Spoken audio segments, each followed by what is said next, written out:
요한복음 4장 23절과 24절 찾으셨어요? 우리 다 같이 한번 읽어보겠습니다. 시작.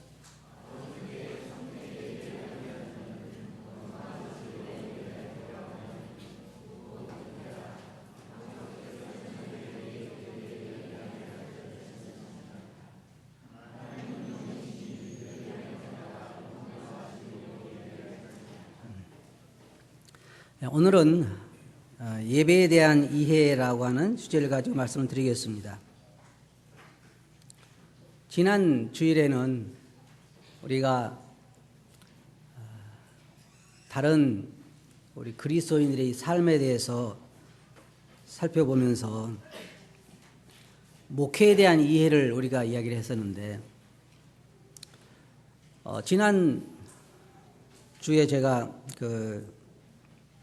신문에 난 기사를 하나 봤는데, 미국에 있는 LA의 중앙일보 기자가 존 메가더 목사님하고 인터뷰한 것이 이렇게 나온 게 있었어요. 여러분 중에 보신 분 계신지 모르겠지만, 그 기사 중에 어떤 것이 있냐면, 이제 목사님은 설교 1시간을 하기 위해서 몇 시간을 준비하십니까? 라고 이렇게 물어봤는데, 그분이 20시간 이상 준비를 한다, 그렇게 이야기를 했어요. 그분 설교도 제가 여러 번 들어봤는데, 그분은 매일 하루 8시간씩 책상에 앉아서 말씀을 연구를 해요. 제가 참 놀란 거 보면 참 대단하다. 어떻게 설교 1시간 하기 위해서 하루 8시간씩 그렇게 계속 적어도 20시간 이상을 거기에 전적으로 투자할 수 있을까? 근데 그분도 놀랍지만 제가 놀란 것 중에 하나 뭐냐면 성도들 때문에 더 놀랐어요. 자, 여러분이 생각할 때 어떤 여러분이 목회한 자가 계속 사무실에서 하루 8시간씩 계속 일주일 내내 책상 앞에 앉아 있다 그러면 여러분 어떻게 생각하시겠어요? 좋다 그래요? 그 목사가 다른 일을 안 하고 맨날 책상 앞에 하던 뭘 할까? 아마 그렇게 생각할지도 모르죠. 그렇게 하나님 말씀에 전념했기 때문에 오늘날 그 교회가 세계적으로도 아주 영향력이 있고, 이번에도 목회자 세미나를 하는데 3,500명의 목회자들이 모여서 세미나를 했어요. 우리 교회에서 갔죠. 좋은 시간들을 보내고 이제 오늘 올 것인데, 가끔 성도들 중에는 목회한 사람들이 그냥 논다고 생각하는 사람들이 들어있어요. 그런데요, 정말로 하나님께 부름을 받은 목회자들은 그러질 않아요. 그런 양심을 가지고 있지 못해요. 성도들보다 더 노력하려고 노력을 하고 하나님 앞에서 성실하게 살려고 노력한 사람들이에요. 그래서 제가 어떤 생각을 했냐면, 우리도 지금 젊은 사람들이 아침에 출근하죠. 여러분들처럼 똑같이 출근을 해요. 여러분보다 더 일찍 출근해요.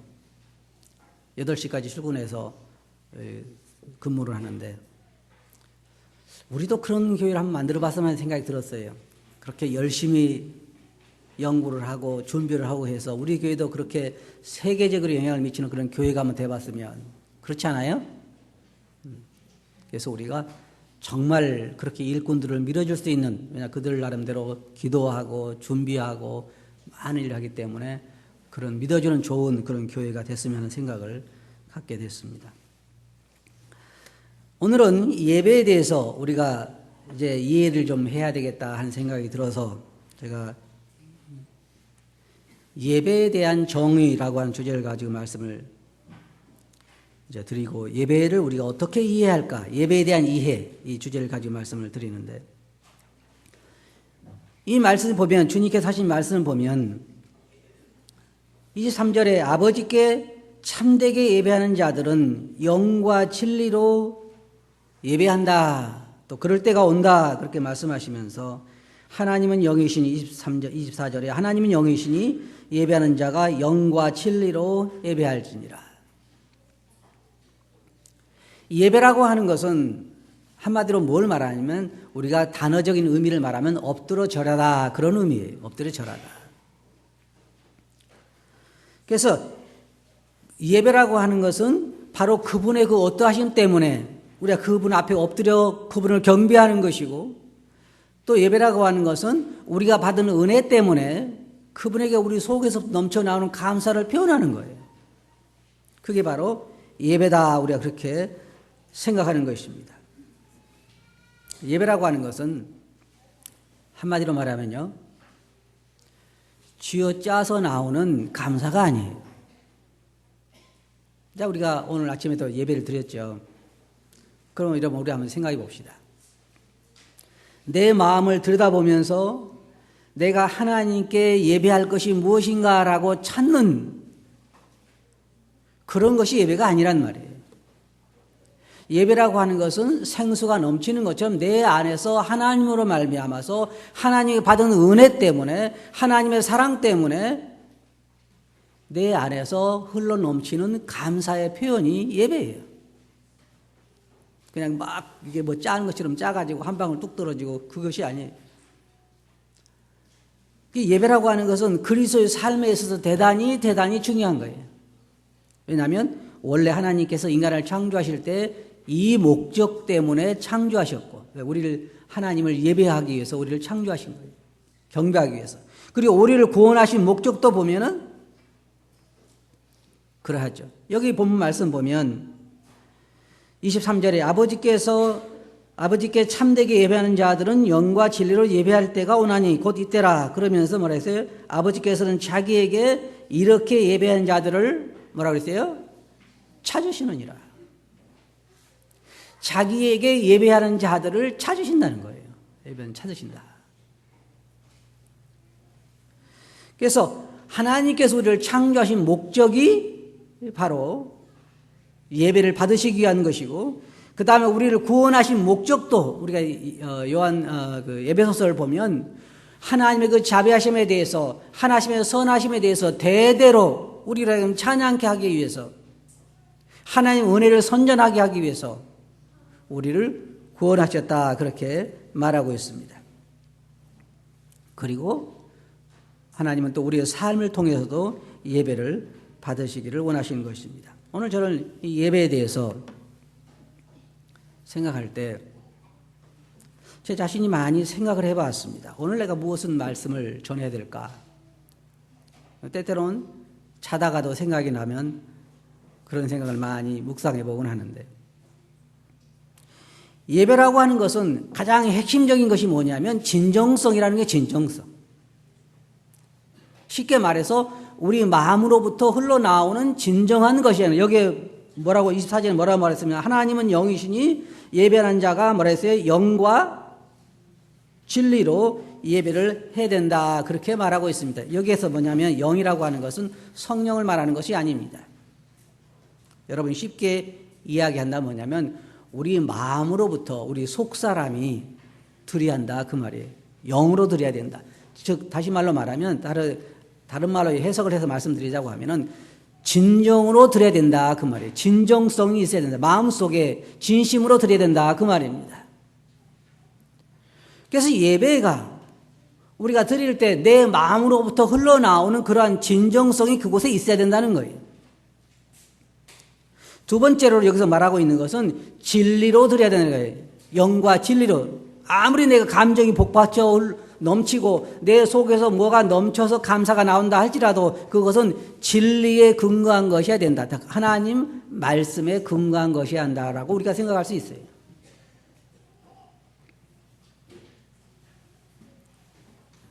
어떨 때 우리는 이런 예배에 있어서 그 성격을 잃어버릴 때가 참 많습니다. 그럼 우리 생각해 봅시다. 예배는 우리가 드릴 때 주로 세 가지 경우를 생각할 수 있습니다. 첫째로는 입술로 드리는 예배. 우리가 오늘 아침에 드려서 주로 감사를 표했죠. 입술로 드리는 것. 두 번째로는 우리가 물질을 통해서 드리는 것. 예배가 물질로 드리는 것도 예배예요. 우리는 지금 교회에서 헌금은 이게 주머니를 안 돌려서 그렇지 사실은 우리가 여러분이 뒤에 갖다 넣는 것도 예배예요. 예배. 물질을 통한 예배. 그리고는 우리가 또 우리의 그 삶을 통해서 하나님을 예배하는 거예요. 자, 먼저 우리가 입술을 통한 예배에 대해 생각할 때 히브리서 13장 16절 보면 그러므로 우리는 예수로 말미암아 항상 찬송의 제사를 하나님께 드리자. 이는 그 이름을 뭐예요? 증언하는 입술의 열매니라. 쉽게 말해서 우리의 입에서 나오는 찬송이 하나님을 예배한다 그 말이에요. 이것은 어떤 것이어야 되냐면 사실은 우리 마음에서 넘치는 것이어야 돼요. 저는 이 말씀을 준비하면서요 많이 생각을 해봤어요. 자, 한번 생각해 봅시다. 솔직하게 우리가 저도 포함해서 제가 말씀을 드릴 때 나는 빼고가 아니라 나도 저를 포함해서 우리 함께 한번 생각을 해보자 이 말이에요. 우리가 주님 그렇게 생각하면 내 속에서 감당할 수 없는 감정이 복받쳐 흐르면서 내 입에서 찬송이 저절로 나와요? 안 그래요? 아니면 예배당 앞에 앉아가지고 누가 좀 감사 좀 하지 왜 이렇게 조용히 앉았나 그런 생각을 해요? 제가 생각해 본 게 뭐냐면 솔직하게 제가 말씀을 준비하면서 밤에도 생각해 보고 낮에도 생각해 본 게 뭐냐면 내 안에 지금 그렇게 주님만 생각하면 속에서 뜨거운 감정이 복받쳐 나와서 내 입술에 찬송이 저절로 나오고 있는가? 그렇게 생각해 봤어요. 한편으로는. 아니 그것도 한두 번이지. 예? 마음속에 한두 번이지. 내가 지금 예수님 믿은 지 지금 40년 넘었는데 40년 동안 막 계속 어떻게 흘러나올 수가 있어? 한편으로 마음속에 드는 생각이. 또 다른 한편은 어떤 생각이 드냐면 그러면 네가 주님께 받은 은혜가 40년이면 끝나냐? 한번 생각해 봐요. 우리가 하나님에게 받은 사랑과 은혜가 옛날에 한번 받고 만 것도 아니고 받은 사랑과 은혜가 겨우 몇십 년 지나면 말라버릴 그런 사랑과 은혜인가? 한번 생각해 본 거예요. 솔직하게 제가 말씀을 준비해서 생각해 봤어요. 그건 아니잖아요. 그럼 주님께서 여러분과 저를 창조하시고 우리를 구원하셨을 때에 그러면 어느 정도 찬양받기 원하신 거예요? 몇 년 정도? 근데 영원 가기도 전에 내 삶이 끝나기도 전에 벌써 메말라 버렸으면 이게 뭐가 문제잖아요. 주님은 우리에게 뭐라고 말씀하셨냐면 내가 너희에게 뭘 준다고 그랬어요? 생수를 준다고 말씀하시면서 이것은 너희 속에서 흘러넘치는 강이 된다 그랬잖아요. 샘물이 된다 그랬잖아요. 그러면 샘은 몇 년이면 마르는 거예요? 마르잖아요. 계속 나오게 돼 있는 거예요. 나오게 돼. 근데 문제는 뭐냐면 주님의 은혜가 부족하고 하나님의 그 어떠하심이 부족한 것이 아니라 거기에 집착하지 못하는 나에게 문제가 있는 거예요. 예배라고 하는 것이. 그래서 여기 보면 우리가 감사가 부족한 것, 내 입에 찬송이 부족한 그 이유는 하나님에게 있는 게 아니에요. 우리에게 있는 거죠. 왜냐하면 내 마음이 하나님에게 붙잡혀 있지 못하는 거예요. 붙잡혀 있지 못해요. 이제 나중에도 말씀드리겠지만 하나님과 가까이 동행하면서 그 입에 찬송이 끊어질 수 있는 사람은 없어요. 왜? 그분의 어떠하심 때문에 제자들 뭐라 했어요? 저분이 어떠한 분이게 과연 그러한가? 제자들은 주님과 함께 동행하면서 날마다 놀란 거예요. 날마다. 뭐에 놀랐어요? 주님의 가르치심에 놀라고 주님이 하신 이적에 놀라고 그 주님과 함께 다니면서 놀랄 수밖에 없어요. 입에서 그냥 감탄이 나올 수밖에 없어요. 저가 누구의 바람과 바다가 잔잔하냐. 저가 어떤 분에게 어떻게 죽어서 냄새가 나는 사람이 살아나올 수 있느냐. 아우 저분이 어떤 분이 정말 가르침이 대단하다. 마음이 뜨겁지 않냐냐. 그러잖아요. 주님 가까이 동행해 보면. 근데 우리의 입에서 찬송이 점점 식어진 이유는 다른 것이 아니라 우리가 주님과 함께 가까이 동행하는 삶을 살지 못하는 거예요. 그래서 예배가 점점 메말라가고 있는 것입니다. 하나님으로 말미암아 내 마음이 차이지 아니할 때에 하나님께서 내게 베푸신 그 모든 은혜에 대한 생각이 내 마음에 머물지 아니할 때 내 입에서 찬송이 나오기는 어려워요. 감사가 나오기 어렵고. 그럼 이런 것이 없을 때 점점 예배는 뭐가 돼요? 예배는 기쁨이 된 것이 아니라 뭐가 되냐면 의무감이 돼요. 의무감. 그래, 이번에는 여호사밧 담당이지 예배가 나는 상관이 없어. 그럴 수도 있고. 다음 주에는 누구 담당이야?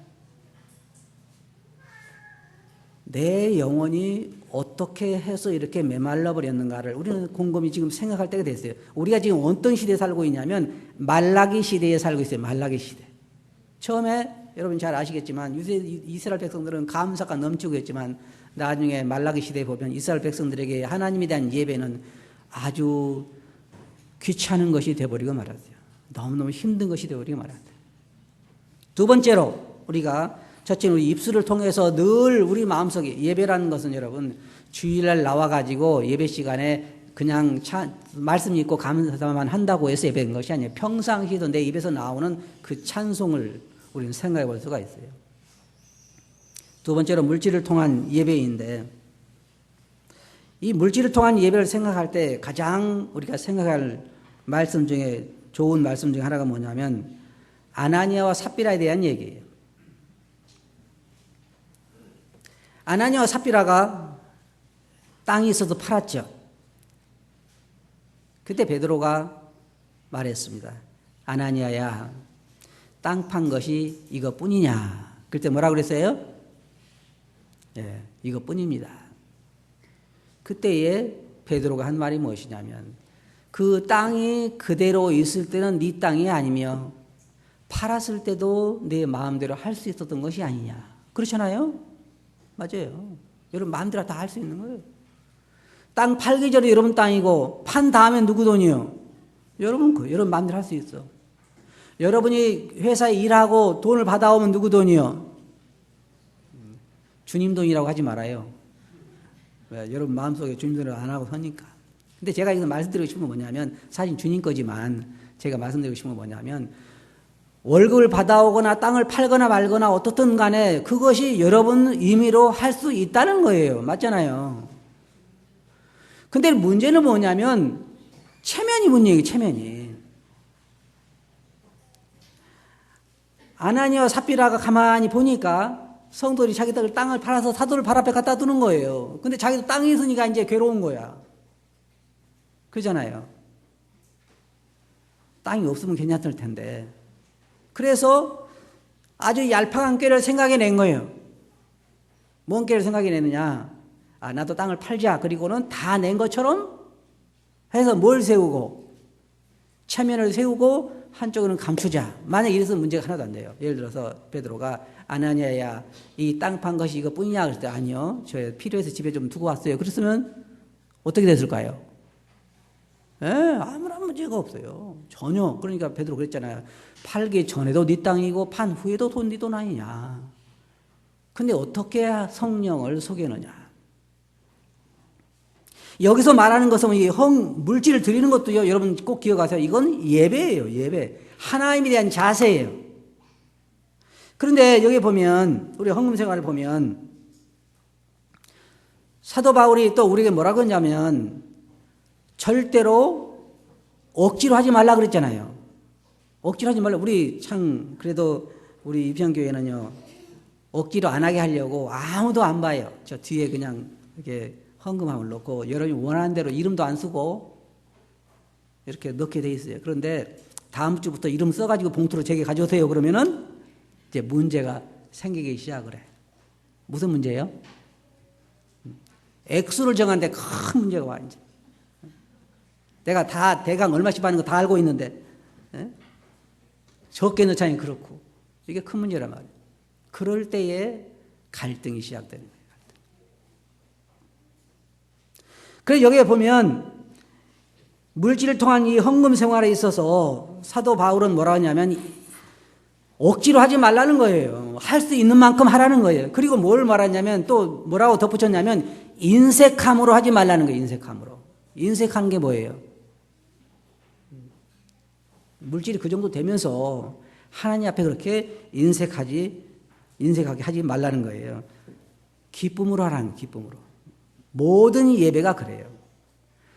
입술의 열매도 그렇고 우리가 몸으로 드리는 것도 그렇고 물질을 통한 예배도 기쁨으로 해야 되는 거예요. 자원함으로, 기쁨으로 하나님을 의식하고.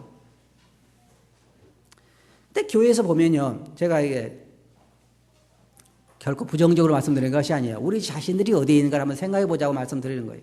자, 개인적으로 말씀드리면 솔직히 유평교회에서 자매회, 형제회, 각 부서들이 회비를 걷어서 하는 것처럼 별로 환영하지는 않아요. 하지만 자매님들이 자원해서 돈을 걷어서 회비를 내서 자기들 쓰지 않고 교회 살림살이 사고 부엌 살림 사고 하는 게 참 감사하게 생각을 해요. 자, 유평교회 앞에서 일하는 목자들이 회비를 거두시오라고 이야기한 적 있어요? 그런 적 없어요. 그런데 지금 보면 대부분 지금 뭐 구제부, 다른 부 이래서 다 회비들을 걷어서 하는 걸 알고 있어요. 근데 좋은 면도 있어요. 그렇게 안 좋은 면도 있지만 좋은 면도 있다고요. 제가 말하고 싶은 건 뭐냐면 거기에 자원하는 심령이 있을 때는 좋은 거예요. 안 하면 되잖아요, 어려우면. 근데 저번에도 제가 이제 우리 교회 문제니까 직접적으로 제가 말씀드리는 게 뭐냐면 예를 들어서 우리가 회비를 5천 원만 이렇게 올린다 그럴 때는 문제가 많이 일어나요. 왜 그래요? 살기 힘든데 저는 유평에서 목회를 하면서요, 할 수 있으면 여러분 짐을 덜어주려고 노력을 했어요. 예를 들어서 집회도 할 수 있으면 줄여가지고 주일을 많이 하려고 그러고 돈도 할 수 있으면 부담을 덜 주기 위해서 많이 노력했어요. 제가 유평에서 헌금에도 설교한 것을 몇십 번 되지요? 거의 없어요. 제가 헌금에도 별로 설교하지 않았습니다. 근데 제 마음이 아팠던 건 뭐냐면 몇천 원을 올리느냐 나르냐 그것 때문에 마음이 아픈 것이 아니라 그 자세가 마음을 아프게 만든 거예요.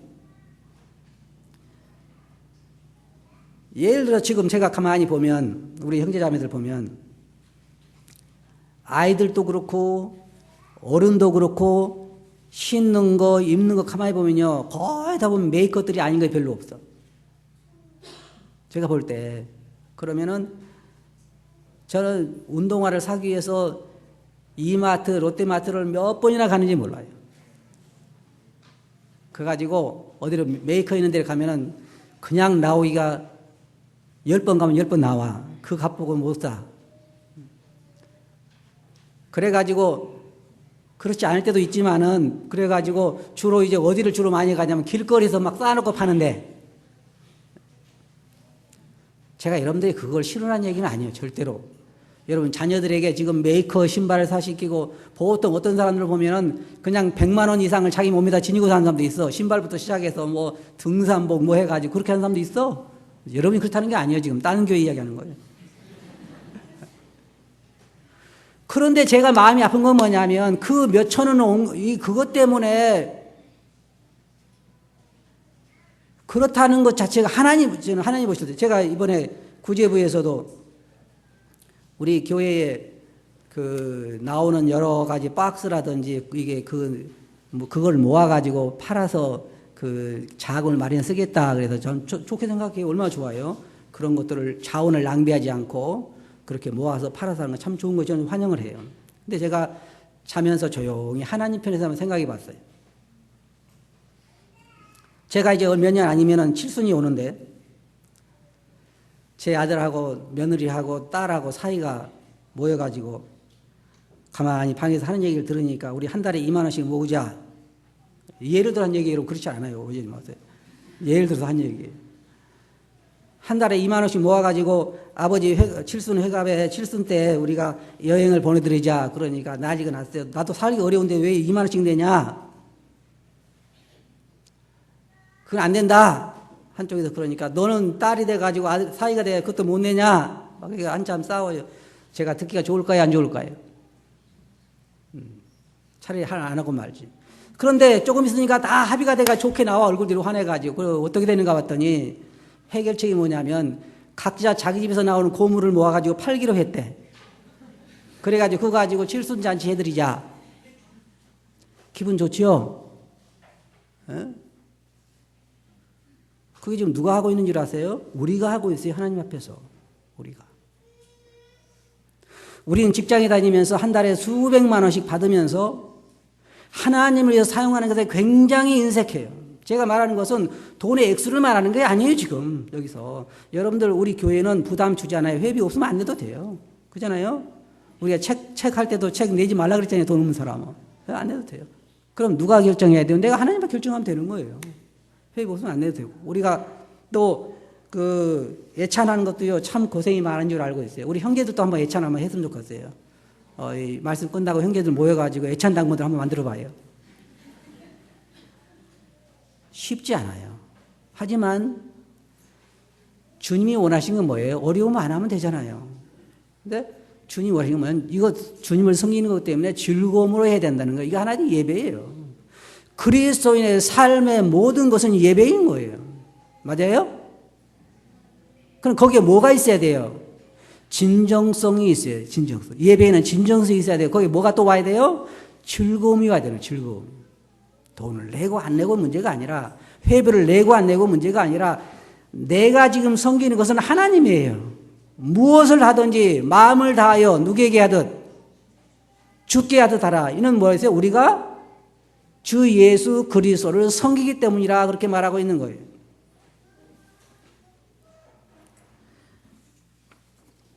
주님을 섬기면서 가장 중요한 건 뭐냐면 주님에 대한 우리의 자세예요. 처음에 이스라엘 백성들은 성막을 건축한다고 했을 때에 너무 많이 가져와가지고 문제였어요. 금도 많이 가져오고 은도 많이 가져와가지고 모세가 이제 제발 좀 그만 가져라 그랬어요. 나중에 그들의 마음이 하나님에 대해서 식었을 때에 말라기 보면요, 하나님이 가져온 것들이 정말로 형편없었어요. 병들고 못된 것들을 하나님에게 가져왔어요. 하나님은 그 재물 자체를 좋아하는 게 아니에요. 그들의 마음을 보기를 원하는 거예요. 그래서 하나님께서 곡식을 가져올 때는 첫 수확 중에서 좋은 것으로 가져오라고 말씀하셨고, 짐승도 흠없는 것으로 가져오라고 말씀하셨는데 이스라엘 백성들은 안 그랬어요. 그게 아까운 거예요. 이제 마음에서부터 하나님에 대한 경외함이 사라진 거예요. 그게 문제인 거예요. 우리의 삶에 지금 모든 게 다 마찬가지예요. 여러분이 드리는 헌금 생활 한번 생각해 봐요. 이게 뭐라겠어요? 예배예요. 예배. 젊은 사람들 제가 가만히 보니까요, 저도 한때는요 빕스라는 데를 가본 적도 있어요. 여러분, 저라고 안 간 사람이 아니에요. 누가 초청을 했어요. 초청을 했는데 갑자기 많이 바뀌는지 비싸다고 거기에서 그 스낵바에서 먹고 가라 그러더라고요.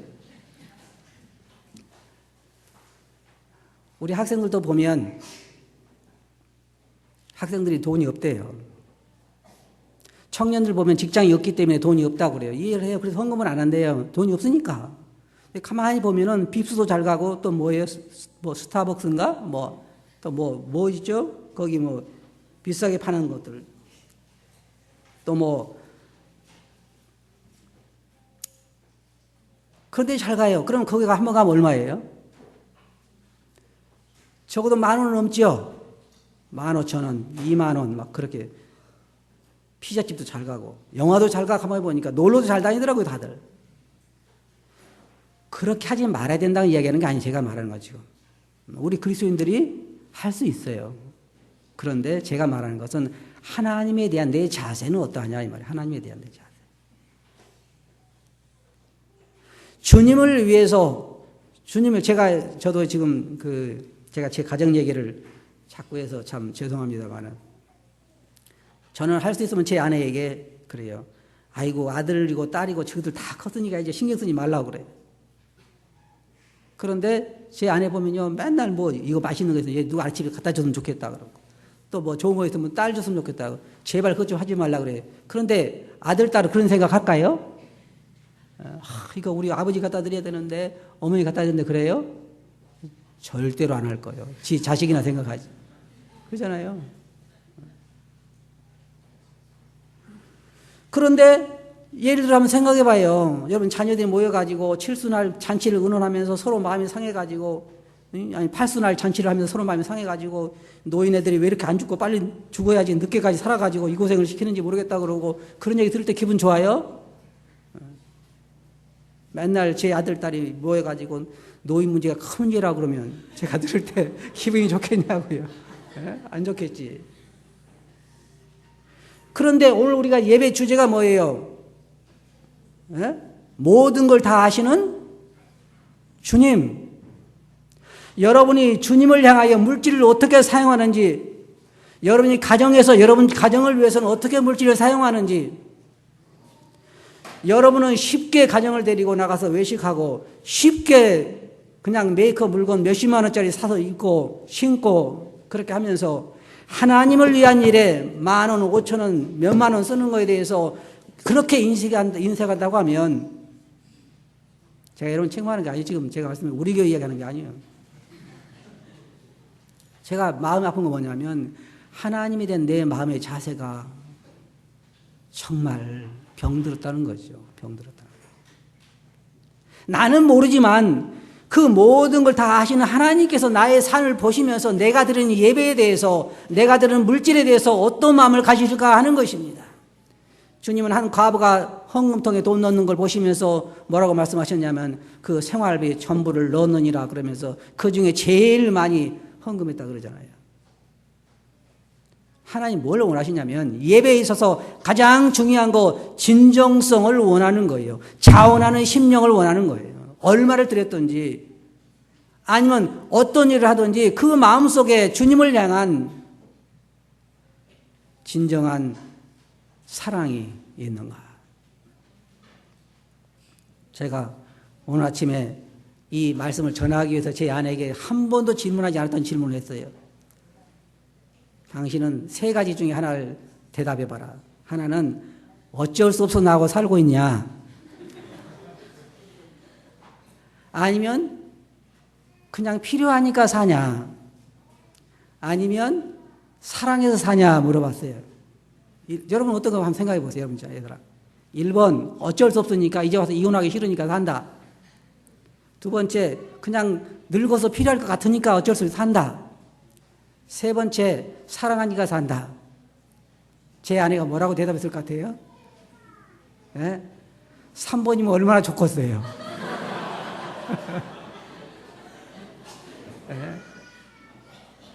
2번, 3번이 겹쳤다고 그러더라고요. 여러분, 주님이 원하시는 건 뭔지 아세요?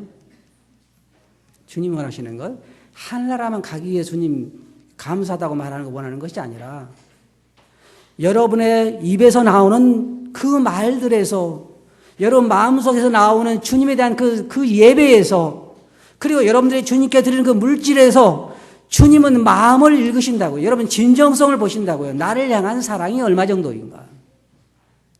예배의 핵심이 그거예요. 진정성이에요. 물질의 양이 아니고 얼마나 오래 찬송을 하냐 그것도 아니고,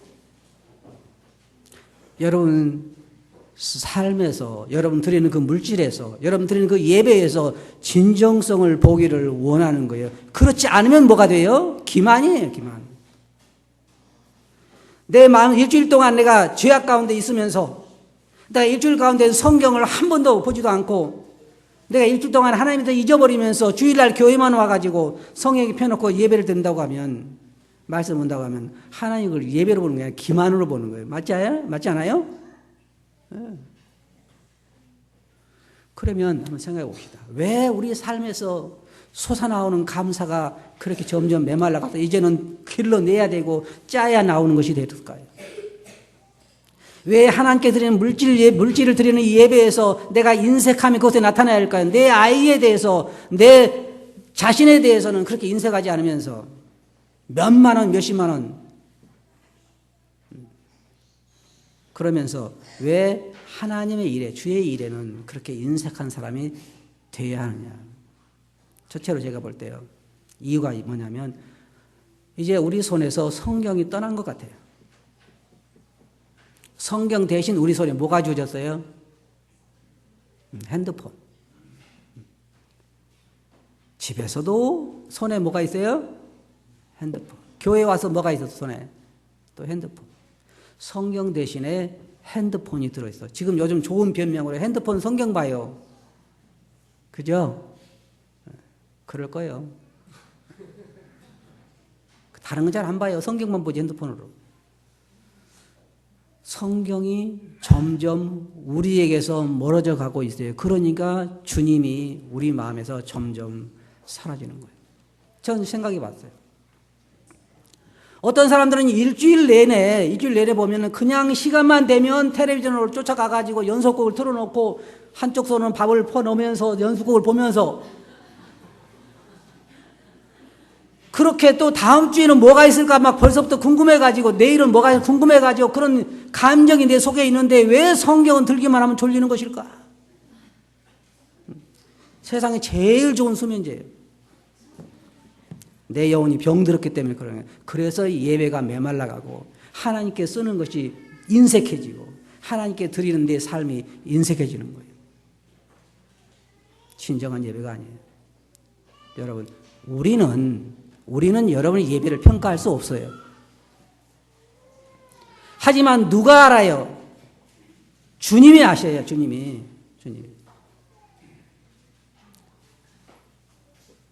우리 형제들도 보니까 제가 꼭 할 수 있으면 이 점심을 먹고 시간이 좀 나면 뒤에 축구한 데 가거든요.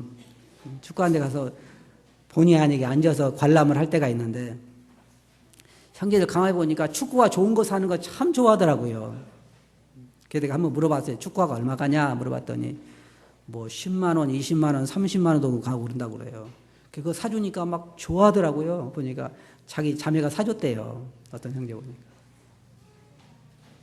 여러분 그런 사람 봤어요? 식당 가가지고 10,000원짜리 혹은 20,000원짜리 식사를 하고 나와가지고 막 기분이 나빠가지고 도대체 내가 왜 20,000원짜리를 사 먹는 거야? 막 그러면서 너 나쁜 놈이다. 막 그런 사람 봤어요? 그런 사람 없어요. 자기 위해서는 쓰는 것은 하나도 아까우지 않아. 자식들 위해 쓰는 것은 하나도 아까우지 않아.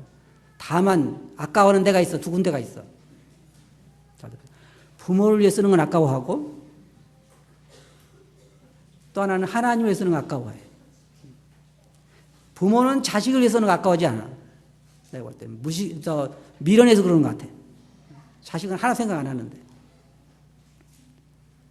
결론적으로 말씀드리면 여러분 우리 마음에 다시 예배의 진정성을 회복해야 돼요. 주님 오심이 가까운 이때 우리 마음의 예배의 진정성을 회복해야 돼요. 입으로만 찬송하는 것이 아니라 마음에서 나오는 이 감사가 넘쳐야 돼요. 쥐어짜는 예배가 돼서는 안 돼요.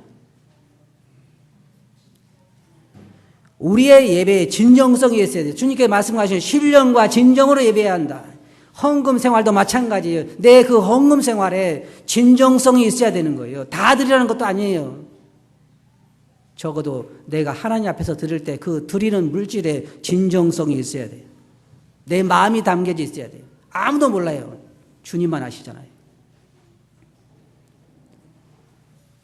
그러기 위해서 여러분 다시 우리가 하나님 말씀으로 돌아가야 돼요.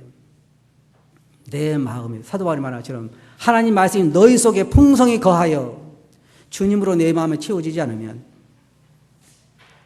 말씀이 내 삶을 주장하지 않으면 성경이 다시 내 손으로 들어오지 않으면 회복하기 어려운 거예요. 주님께서 여러분 자신들을 다 아셔요. 그래서 오늘 주님께서 이 말씀으로 함께 우리가 살펴보기를 원하시는 거예요. 내 예배가 어디에 있는가? 내 예배 안에는 하나님은 예배 안에는 신령과 진정이 있는가? 하나님은 자기에게 신령과 진정을 예배하는 자를 찾으신다 그랬어요. 여러분 자신들이 여러분을 잘 알아요. 한번 생각해 보시기 바랍니다. 내 예배에 진정성이 있는가? 입술을 통한 예배에, 물질을 통한 예배에, 혹은 내 삶을 통해서 다른 사람들로 하여금 하나님을 예배하게 하는데 거기에 진정성이 있는가? 그렇지 않다고 하면 하나님 앞에 무릎 꿇고 회개하고 주님 제가 다시 돌아가겠습니다. 정말로 주님을 대하는 제 자세가 올바르지 않습니다라고 고백하고 다시 회복해야 할 것입니다. 아시겠어요? 기도합시다. 걸어가신 아버지 하나님, 다른 사람들이 아니라 제 자신이 문제이고 제 자신의 그런 진정성이 결여된 것을 압니다. 언제든지 필요할 때 주님 앞에 나오라고 하신 주님, 저희들이 이 시간 주님 앞에 나갑니다. 저희들 마음속에 주님을 향한 진정성을 회복시켜 주시고 주님을 경외하는 삶이 저희 매 삶에 배어있게 해주시옵소서. 저희들이 드리는 예배가 진정성으로 드리는 예배가 되게 하시고 신령과 진정으로 드리는 예배가 되게 해 주시옵소서. 들은 말씀을 주께 의지하고 예수님 이름으로 아버지께 감사하며 기도하옵나이다. 아멘.